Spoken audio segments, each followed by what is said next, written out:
आप देख रहे हैं दैनिक जागरण और मैं हूं आपके साथ अनुराधा तिवारी। हरियाणा विधानसभा चुनाव को लेकर सरगर्मियां जोरों पर है। जब से चुनाव आयोग ने तारीखों को लेकर शंखनाद किया है, तब से हर दल चुनावी दंगल को जीतने के लिए जी जान लगा रहा है।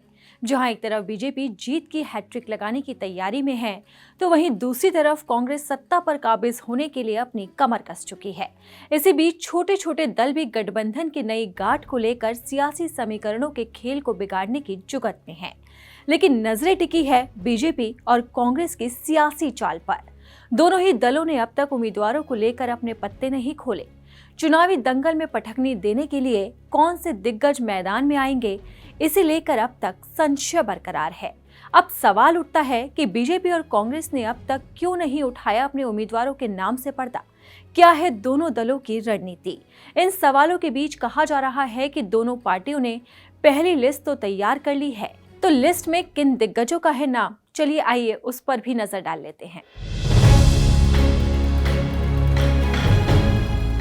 माना जा रहा है कि शुक्रवार को हरियाणा विधानसभा चुनाव के लिए बीजेपी की पहली सूची में 50 से ज्यादा सीटों पर उम्मीदवारों की घोषणा कर दी जाएगी। माना यह भी जा रहा है कि कांग्रेस के साथ सीधे मुकाबले में बीजेपी इस बार नए चेहरों पर ज्यादा दांव लगाएगी। इनमें राज्य के पुराने नेताओं के परिवार के सदस्य भी शामिल हो सकते हैं। नेताओं का कहना है कि 10 साल तक सत्ता में रहने के बाद सत्ता विरोधी लहर की काट के लिए नए चेहरे मददगार साबित हो सकते हैं।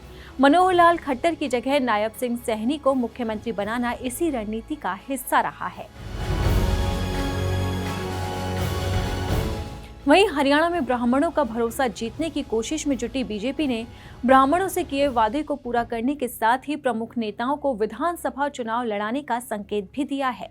गैर जाट मतों के सहारे 2 बार सत्ता में आई बीजेपी इस बार फिर फोकस 12% ब्राह्मणों पर कर रही है। इसी के तहत शक्ति रानी शर्मा, पंडित रामबिलास शर्मा, डॉक्टर अरविंद शर्मा, राजकुमार गौतम को टिकट दिया जा सकता है। वहीं कांग्रेस केंद्रीय चुनाव समिति ने राज्य की 34 सीटों पर अपने उम्मीदवार तय कर लिए हैं। कहा जा रहा है कि पूर्व मुख्यमंत्री भूपेंद्र सिंह हुड्डा अपनी पुरानी सीट यानी कि गढ़ी सांपला किलोई से चुनाव लड़ेंगे। वहीं पूर्व केंद्रीय मंत्री बीरेंद्र सिंह के बेटे और पूर्व सांसद बृजेंद्र सिंह को उचाना कला से टिकट तय मिलना है। पार्टी के प्रदेशाध्यक्ष चौधरी उदय भान भी विधानसभा चुनाव लड़ने की तैयारी में हैं। अंबाला कैंट से पूर्व मंत्री निर्मल सिंह की बेटी को भी टिकट मिल सकता है। अब कांग्रेस और बीजेपी दोनों दलों के बीच टिकट बंटवारे को लेकर संशय बना हुआ है। पार्टी सोच में है कि किसे टिकट दिया जाए और किसे नहीं। दरअसल ये ऐसा वक्त है जहां दोनों दलों पर बगावत भारी पड़ सकती है, क्योंकि विरोध की चिंगारी जीत की राह में अंगारे लगा सकती है। खैर, अब कौन किसे मैदान में उतारेगा ये जल्द ही साफ हो जाएगा।